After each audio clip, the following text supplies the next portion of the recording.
मैं आरबी सिंह यादव और आप देख रहे हैं मेरा YouTube channel RB Singh Yadav editor. आज मैं कुछ हिंदू लड़के जो पूरी तरह से गुमराह हो चुके हैं और नेताओं की बात में आकर मुसलमानों से भेदभाव करने, उनसे नफरत करने की कहानियां गढ़ने लगे हैं। ऐसा ही एक मामला आज लखनऊ में पकड़ में आया है। एसटीएफ ने 2 लड़कों को पकड़कर जेल भेज दिया है।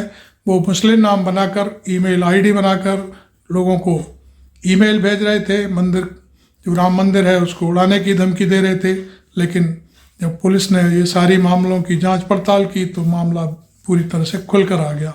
2 लड़के बांदा के थे, जो देवेंद्र तिवारी नाम के जो एक व्यक्ति है उसको धमकी दे रहे थे कि हम तुझे उड़ा देंगे, माननीय योगी आदित्यनाथ को भी उड़ा देंगे और मंदिर को भी उड़ा देंगे। ऐसे लोगों का आज पर्दाफाश किया है। तो ये मैं भाई रवीश कुमार के साथ इस वीडियो में पूरी पड़ताल देखेंगे हम। देखिए भाई रवीश कुमार को मेरे साथ। नमस्कार, मैं आरबी सिंह यादव और आप देख रहे हैं मेरा YouTube channel RB Singh Yadav editor. आज हम भाई रवीश कुमार के साथ आपको एक और पोल खोलेंगे जो मुसलमानों को टारगेट करने के लिए फर्जी आईडी बनाकर कुछ हिंदू लड़कों ने मुस्लिम समाज को बदनाम करने के लिए एक ईमेल आईडी भेजी। अपने ही गुरु को भेजकर उनकी सुरक्षा के लिए उन्होंने ऐसा तंत्र रचा और ये सारा खेल गुरुजी ने ही रचवाया। और वो जब पुलिस की पकड़ में आ गए तो सारा भेद खुल गया। तो देखें भाई रवीश कुमार के साथ गोंडा के 2 युवकों का ये कारनामा और लखनऊ गोरखपुर के एक भगवाधारी का ये ज़बरदस्त प्लॉट। यह वीडियो उन लोगों के लिए है जिनके बीच लगातार मुसलमानों से नफरत का सिलेबस पढ़ाया जाता रहता है। नफरत फैलती रहे, इसकी कल्पना में ओम प्रकाश मिश्रा ने जुबैर खान और ताहर सिंह ने असलम अंसारी के नाम से ईमेल अकाउंट बना लिया। यूपी पुलिस ने इन्हें गिरफ्तार किया है, मगर गिरफ्तारी से पहले जब भी ऐसी खबरें छपती हैं तो पढ़ने वालों के मन में किसी समुदाय के प्रति धारणा बदल ही जाती होगी कि इस समुदाय से ही आतंक का खतरा रहता है। जबकि इस केस से साफ है कि खतरा ओम प्रकाश मिश्रा और तहर सिंह जैसे युवाओं से हो गया है। गौरक्षा और मुसलमानों से नफरत के नाम पर फैलाए जा रहे जहर ने यूपी के गोंडा जिले के इन दोनों युवाओं को जेल में पहुंचा दिया और ये अपराधी बन गए। आज के हमारे वीडियो को ध्यान से देखिए। ये पहला मौका नहीं है। देश भर में इस तरह की अनेक घटनाएं हो चुकी हैं। एक साजिश के तहत नफरत का जहर फैलाया जा रहा है और समाज के लड़कों को, बहुसंख्यक समाज के लड़कों को दंगाई बनाया जा रहा है। यह एक प्रोजेक्ट है जिसे पूरा करने के लिए इस देश में कितने ही संगठन, कार्यकर्ताओं की फौज और नेता पैदा हो गए हैं। इसे समझने के लिए यह वीडियो पूरा देखिएगा।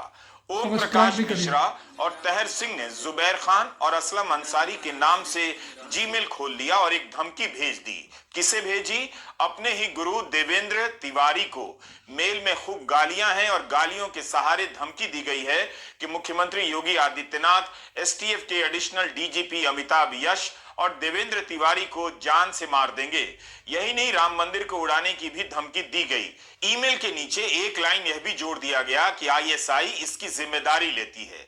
इन्हें क्या पता कि एसटीएफ ही इन्हें धर लेगी। इन पर आरोप है कि फर्जी ईमेल आईडी बनाई, उसके माध्यम से अपने साथ साथ विशिष्ट व्यक्तियों और स्थलों का खतरा बताकर सांप्रदायिक सौहार्द बिगाड़ने का प्रयास किया। इन पर कई तरह की धाराएं लगा दी गई हैं। गांव का नाम बताइए, लखनऊ के देवेंद्र तिवारी अपने चेलों से जुबैर खान और असलम अंसारी के नाम से खुद को ईमेल भिजवाते हैं। उसमें लिखवाते हैं कि राम मंदिर के जश्न को मातम में बदल देंगे। चेलों को समझाया होगा कि सोशल मीडिया में हाईलाइट होंगे और सुरक्षा मिलेगी, राजनीतिक हैसियत भी बढ़ेगी। तो क्या अब इतना सब कुछ आसान हो गया है कि हैसियत बढ़ाने के लिए मुसलमान का नाम इस्तेमाल करने लगे हैं? मगर ये लोग तो हिंदू राष्ट्र की विचारधारा के लोग हैं। क्या इन्हें इनके हिंदू नाम से कोई फायदा नहीं मिल रहा? इन्हें क्यों लगता है कि राजनीतिक रुतबा बढ़ाने के लिए मुसलमान को ही खलनायक बनाया जाना जरूरी है?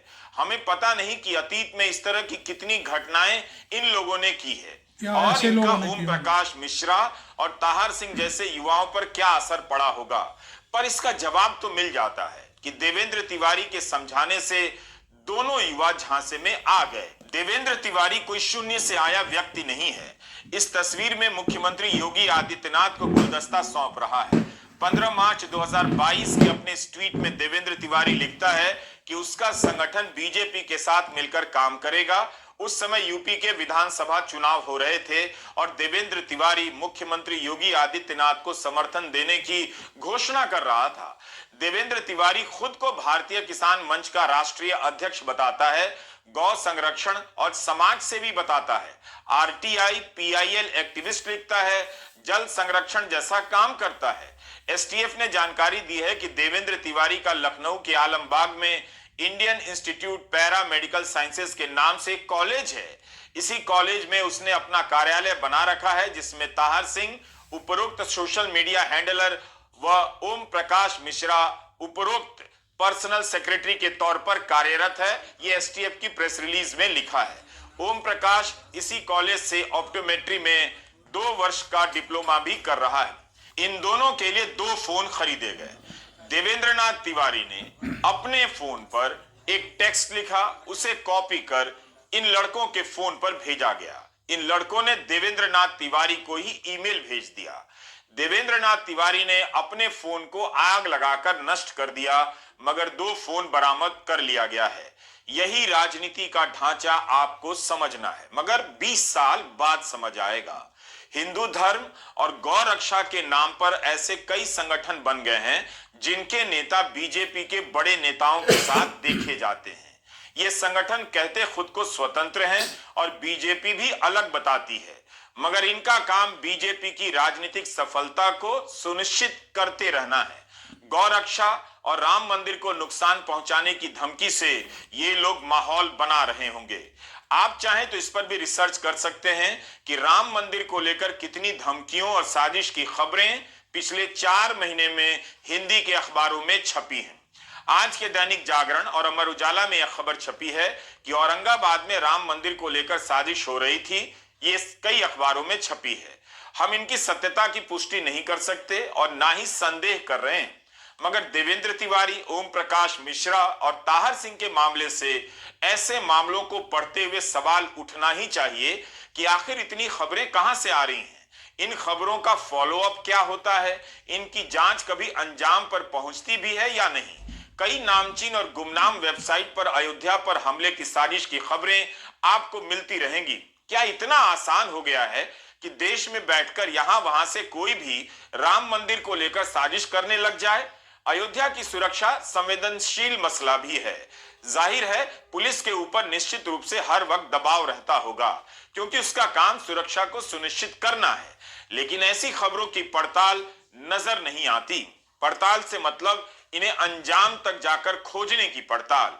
केवल गिरफ्तारी की खबर छपती है, फिर मीडिया से गायब हो जाती है। कुछ समय के बाद फिर से ऐसी खबरें छप जाती हैं। आप उस राजनीति से ऐसी खबरों के सिलसिले को अलग नहीं कर सकते जो माहौल बनाए रखना चाहती है। देवेंद्रनाथ तिवारी कोई पहला कैरेक्टर नहीं है। इस पूरे काम को अक्सर धर्म की रक्षा और राष्ट्र की सेवा से जोड़ दिया जाता है, ताकि ओम प्रकाश मिश्रा और ताहर सिंह जैसे युवा इसके आकर्षण में आ सकें। हर बार यह मुस्लिम नाम का इस्तेमाल करता रहा है। देवेंद्रनाथ तिवारी खबर लिखे जाने तक तो नहीं पकड़ा गया था, मगर यह 2021 से इस तरह की धमकियों से भरा ईमेल खुद को भिजवाता रहा है, जिसमें इसे और मुख्यमंत्री योगी आदित्यनाथ को धमकी दी जाती रही। अगस्त 2022 में तिवारी को ईमेल आया, जिसे किसी सलमान सिद्दीकी ने भेजा। अप्रैल 2023 में तिवारी ने मुस्लिम समुदाय के 3 लोगों पर आरोप लगाए कि वे उनकी मां और बहन को गाली दे रहे हैं। उर्दू में लिखा धमकी भरा एक पत्र भी दिखाता है। एक पत्र अतीक अहमद के साथ ही गुड्डू मुस्लिम के नाम से भी आया। नवंबर 2023 में देवेंद्र तिवारी ने लिखा कि उन्हें आलम अंसारी खान ने ईमेल भेजा, जिसमें उन्हें और योगी को धमकी दी गई। यह भी लिखा कि अगर देवेंद्र तिवारी ने गौ तस्करी में अड़चने पैदा की तो उसे जान से मार दिया जाएगा। बाद में धमकी देने वाला एक बैग छोड़कर चला गया जिसमें से बम रूपी सामग्री भी निकली। साथ में मुख्यमंत्री योगी आदित्यनाथ के 2 फोटो और उर्दू में लिखा एक धमकी भरा पत्र भी मिला। इसमें भी राम मंदिर का जिक्र था और जान से मारने की धमकी। मार्च 2022 में तिवारी ने दावा किया कि उसे उर्दू में एक धमकी भरा पत्र प्राप्त हुआ है जिसमें लिखा था कि योगी और उसे मारने वाले को 10 करोड़ का इनाम दिया जाएगा। मोहम्मद अजमल, शाइफ खान आदि नामों से धमकी भरे पत्र और ईमेल मिलने के बारे में उसने ट्वीट भी किया है। यह बीमार मानसिकता नहीं है, यह राजनीतिक मानसिकता है।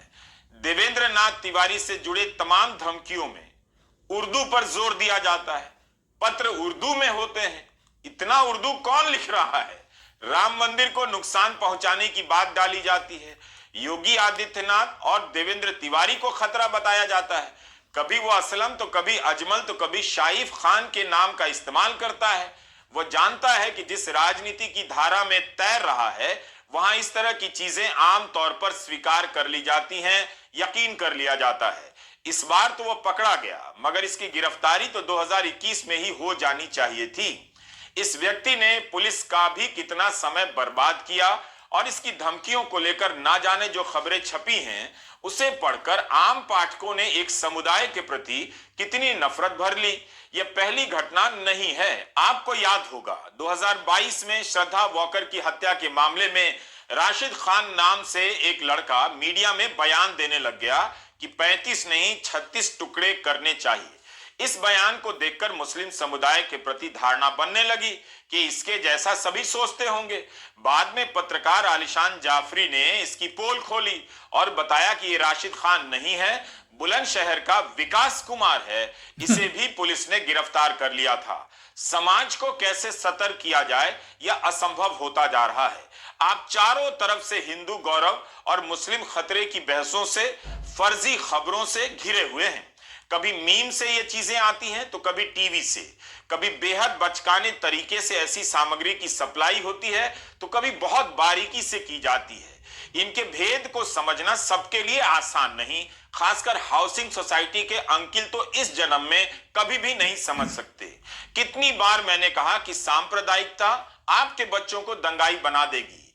यह वही हो रहा है। मीडिया दिन रात करता है 2 तरह से, इस तरह की खबरों को तूल देकर, और दूसरा जब सही में मुस्लिम अपराधी पकड़े जाते हैं यानी किसी अपराधी का नाम मुस्लिम होता है तो अपराधी के मुस्लिम पक्ष को इतना ज्यादा उभारा जाता है, बार बार उभारा जाता है, आंदोलन की तरह टीवी में दिखाया जाता है ताकि उसके सहारे समुदाय को टारगेट किया जा सके और बहुसंख्यक समाज में असुरक्षा पैदा हो और बनी रहे। अप्रैल 2023 की खबर है। आगरा में गौ हत्या को लेकर अफवाहें तेज हो गईं। पुलिस ने जांच की तो पता चला कि किसी हिंदू महासभा से जुड़े कुछ लोगों ने मुसलमान समुदाय के व्यक्तियों को फंसाने और रामनवमी से पहले धार्मिक हिंसा फैलाने के लिए गौ हत्या का फर्जी मामला रचा। इसमें संजय जाट का नाम सामने आया था। पुलिस ने संजय जाट के अलावा एफआईआर में ब्रिजेश भदौरिया, जितेंद्र कुशवाहा, सौरभ शर्मा, सानू का भी नाम लिखा था। इस चक्कर में क्या हुआ, ओम प्रकाश मिश्रा, ताहर सिंह की तरह ब्रिजेश भदौरिया, जितेंद्र कुशवाहा, सौरभ शर्मा और सानू पर भी मुकदमा हो गया। इन्हें किस राजनीति ने बहकाया, किसके खिलाफ बहकाया? बिना किसी को दुश्मन खड़ा किए इनसे गौ रक्षा नहीं हो सकती, क्योंकि इनका संबंध गौ रक्षा से नहीं है। इसके नाम पर एक समुदाय से लड़ने और टारगेट करने से है ताकि बाकी लोगों में नफरत फैलती रहे। आप देखते चलिए कि बहुसंख्यक समाज के लड़कों को इस राजनीति के तहत क्या बनाया जा रहा है। महेश मिश्रा, प्रत्युष कुमार, नितिन कुमार, दीपक गौड़, ब्रजेश पांडे, शत्रुघ्न और विमल पांडे, इन लोगों को यूपी की पुलिस ने पिछले साल गिरफ्तार किया था क्योंकि ये लोग 3 मस्जिदों और एक मजार में मांस फेंककर सांप्रदायिक हिंसा भड़काने की कोशिश कर रहे थे। और यह खबर अयोध्या की है। ये सभी अयोध्या के ही रहने वाले हैं। इस पूरी प्रक्रिया में आप देखिए तो पता चलेगा कि अपनी राजनीति के लिए किनके बच्चों को दंगाई बनाया जा रहा है। गोदी मीडिया की नफरती फैक्ट्री में फंसकर किनके बच्चे जेल जा रहे हैं। इसी तरह पिछले साल जून में बुलंदशहर में एक मूर्ति को खंडित करने का मामला आया। गोदी मीडिया ने तो सारा दोष मुस्लिम समुदाय पर मढ़ दिया। समाज में बात फैल गई, नफरत फैल गई। लेकिन जब पुलिस ने जांच की तो कौन पकड़ा गया? हरीश शर्मा, शिवम, केशव और अजय। मतलब ये लोग मुस्लिम समुदाय को बदनाम करने के लिए अपने ही देवी देवताओं की मूर्ति को खंडित कर रहे थे। इन चारों को बुलंदशहर पुलिस ने पकड़ लिया। आरोप बना कि इन्होंने शराब के नशे में 17 मूर्तियों को खंडित कर दिया ताकि इन्हें बदला जा सके। इन्हें तोड़ने की साजिश हरीश के घर पर रची गई। क्या इन्हें पक्का यकीन हो चला है इन जैसे युवकों को कि समाज नमूनों से भर गया है? वो मुसलमान का नाम आते ही बुद्धि सबसे पहले बंद करता है और मुसलमान से नफरत करने लग जाता है। माहौल बन जाता है जिसका राजनीतिक लाभ किसी और पक्ष को मिलता है। आप उस पक्ष का नाम जानते हैं, मगर इसकी कीमत कौन चुका रहा है? हरीश शर्मा, केशव, शिवम और अजय जैसे युवा चुका रहे हैं। हम चाहते हैं कि आप इस तरह की तमाम खबरों को देखें और समझें कि समाज के भीतर जहर बोने का यह फॉर्मूला बन गया है। मुसलमान का नाम लेकर ईमेल भेज दो, उसमें ISI लिख दो, या मुसलमान का नाम लेकर मंदिर पर मांस फेंकवा दो। इस प्रक्रिया में चंचल त्रिपाठी नाम का एक युवक भी धरा गया। जुलाई 2022 में कन्नौज के तालग्राम कस्बे में एक के बाद एक 3 मंदिरों में मांस फेंकने से लेकर मूर्ति तोड़ने की घटना सामने आई। तुरंत मुस्लिम समुदाय पर आरोप लगने लगा, लोग प्रदर्शन करने लगे, मगर पुलिस ने चंचल त्रिपाठी को पकड़ लिया। अपनी जांच में पाया कि चंचल त्रिपाठी ने किसी पेशेवर कसाई को 10,000 रुपए दिए ताकि वो मंदिर में मांस फेंक दे। चंचल त्रिपाठी का थानाध्यक्ष हरि सिंह से मनमुटाव चल रहा था, इसलिए वह उनका भी तबादला चाहता था। यानी मुसलमान का नाम लेकर वो मुसलमानों के लिए ही नहीं बल्कि पुलिस के एक अधिकारी के खिलाफ मुश्किलें पैदा करना चाहता था। सोचिए, अगर तनाव ज्यादा भड़क जाता, हाथ से निकल जाता, कुछ हो जाता, तब इसकी जवाबदेही किस पर आती? जाहिर है चंचल त्रिपाठी पर, मगर उससे पहले उस राजनीति पर जो लगातार मुसलमानों को किसी न किसी तरीके से टारगेट करती है। इसी तरह पिछले साल अक्टूबर में एक वीडियो वायरल हो गया कि जावेद हुसैन नाम का एक व्यक्ति हिंदू समाज को भला बुरा कह रहा है। पुलिस ने जब उसे गिरफ्तार किया तो उसका नाम कुछ और निकला, दिलीप बघेल। आखिर दिलीप को जावेद बनने की क्यों जरूरत पड़ी? इसलिए कि यही आज की राजनीति का आधार है। मुसलमान से नफरत करो, नफरत का माहौल बनाओ और वोट बनाओ और जवाबदेही से बच निकलो। ये जो गर्व की राजनीति है वो अपने काम पर कम गर्व करती है, दूसरे के प्रति नफरत की हवा से ज्यादा भर जाती है। जुलाई 2022 की यह खबर देखिए। कोडगू पुलिस ने देविंद देवायह को गिरफ्तार किया। ये महाशय मुसलमान बनकर हिंदू देवियों पर भद्दी पोस्ट कर रहे थे, कावेरी देवी का अपमान कर रहे थे जिनकी पूजा अर्चना कोडवा समुदाय करता है। इसने मुसलमान लड़के के नाम से अकाउंट बनाया था। मार्च 2022 में बागलकोट पुलिस ने सिद्धारूढ़ श्रीकांत को मुसलमान बनकर भाजपा के विधायक को धमकी देने के जुर्म में गिरफ्तार किया। पेशे से किसान श्रीकांत ने मुश्ताक अली के नाम से प्रोफाइल बनाकर धमकियां भेजी थीं। इसी तरह पिछले साल जनवरी में महाराष्ट्र में एक घटना होती है। वाशिम के शिरपुर में हिंदू संत और माली समुदाय पर अभद्र टिप्पणी की जाती है, जिसके बाद सांप्रदायिक हिंसा फैल गई। दुकानों और गाड़ियों को नुकसान पहुंचाया गया। सोशल मीडिया पर अपील चलाई गई कि मुसलमानों का बहिष्कार किया जाए। यूसुफ और शेख मुदस्सर के नाम से पोस्ट हुआ था।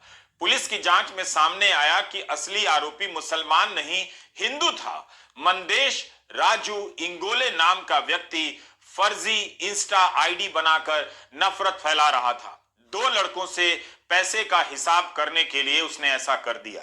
हम नहीं जानते कि इस तरह की कितनी साजिशें इस देश में कामयाब हो गई हैं, कितनों की जान चली गई और कौन इस तरह के झूठ और जहर के सहारे विधायक बन गया, मंत्री बन गया। मगर हम ये जरूर जानते हैं कि किसी निर्दोष मुस्लिम लड़के को उठाकर कई साल के लिए जेल में डाल दिया गया तो किसी का एनकाउंटर हो गया। समाज ने नफरत में ताली बजाई और इसे राष्ट्रवाद की जीत के रूप में देखा गया। यह गुजरात की खबर है। 127 मुसलमानों को आतंक के आरोप में 19 साल तक जेल में रहना पड़ा। ये सभी एक सेमिनार में हिस्सा लेने गए थे। सेमिनार मुसलमानों की शिक्षा पर था। 19 साल तक 127 लोग बिना किसी कसूर के जेल में रहे। समाज को कोई फर्क नहीं पड़ा। यह एक नई किस्म की छुआछूत है जो एक समुदाय को लेकर समाज और संवैधानिक संस्थाओं में फैलती जा रही है। हमारे समाज की एक खूबी है, हर तरह का पाप यहाँ पचा लिया जाता है। एक से एक पापी किसी मूर्ति के सामने खड़ा होकर पुण्यात्मा बन जाता है और दर्शन से लौटकर पाप करने लग जाता है। पाप पुण्य की इस धार्मिक अवधारणा से समाज को कभी संवैधानिक रूप से नागरिक में ढलने ही नहीं दिया। आप जानते हैं कि एक समुदाय के प्रति नफरत फैलाने के लिए पूरा का पूरा राजनीतिक उद्योग चल रहा है, पॉलिटिकल फैक्ट्री, फिर भी लोग होश में नहीं आ रहे। नतीजा, मुस्लिम समाज के लड़कों को सोशल मीडिया से लेकर पुलिस तक टारगेट करती है और हिंदू समाज के लोग अपराधी बन रहे हैं। राजनीति का इन घटनाओं से बहुत गहरा संबंध होता है। 2014 नवंबर में संतोष सिंह ने इंडियन एक्सप्रेस के लिए एक रिपोर्ट फाइल की। उन्होंने विश्लेषण कर बताया कि जून 2013 से भाजपा और जदयू के अलग हो जाने के बाद बिहार में सांप्रदायिक हिंसा की 170 घटनाएं हुई। औसतन हर महीने 10 ऐसी घटनाएं हुई, लेकिन जब दोनों पार्टियां एक साथ थीं, तब ऐसी घटनाओं की संख्या बहुत कम थी। 17 साल का गठबंधन टूटते ही सांप्रदायिक हिंसा के मामले बढ़ने लगे। अधिकतर घटनाएं मुस्लिम इलाकों से मूर्ति विसर्जन यात्राओं के निकालने के कारण हुई हैं। नाम बदलकर नफरत फैलाने की इस राजनीति को समझिए। जिनसे नफरत है उन्हीं का नाम भी जपते हैं। नफरत फैलाने के लिए कितनी भ्रष्ट सोच है। यह कई स्तरों पर किया जा रहा है। बीच और ऊपर के स्तर पर नेता, कार्यकर्ता और संत करते हैं। नीचे के स्तर पर गौ रक्षा के नाम पर बने तरह तरह के संगठन के लोग करते हैं। इसी क्रम में आप देखिएगा कि कोई संत निकल आएगा जो ऑस्ट्रेलिया को अस्ट्रेलिया बताने लग जाएगा, ताजमहल को तेजो महालया कहने लगेगा, नेहरू और उनके पिता मोतीलाल नेहरू का नाम भी मुस्लिम रख देगा और व्हाट्सएप ग्रुप में इसका प्रचार होगा। अंकिल तो सबसे पहले विश्वास करेंगे। बहुत से लोग यकीन करते हैं। इस तरह से माहौल बनाया जाता है कि इसकी सफाई में जब आप यह कहने लग जाते हैं कि नहीं, नेहरू मुसलमान नहीं थे, तब भी आप उसी नफरत को जाहिर कर रहे होते हैं जैसे मुसलमान होना अच्छी बात नहीं। लेकिन आपने देखा कि इस नफरत को फैलाने के लिए बहुसंख्यक समाज के लड़के मुस्लिम नाम से ईमेल बना रहे हैं। दूसरे धर्म के समुदायों से जुड़ी इमारतों को, स्थानों को, नामों को बदलकर अपनी धार्मिक पहचान से जुड़े नाम रख जाते हैं। एक तरह से बोलचाल से लेकर सोच के स्तर पर उन्हें यानी दूसरे समुदाय को कमतर किया जाता है, उनका माखौल उड़ाया जाता है। इसी तरह धीरे धीरे आपके लड़के नफरत सीखते हैं, बहुसंख्यक समाज के लड़के दंगाई बन जाते हैं।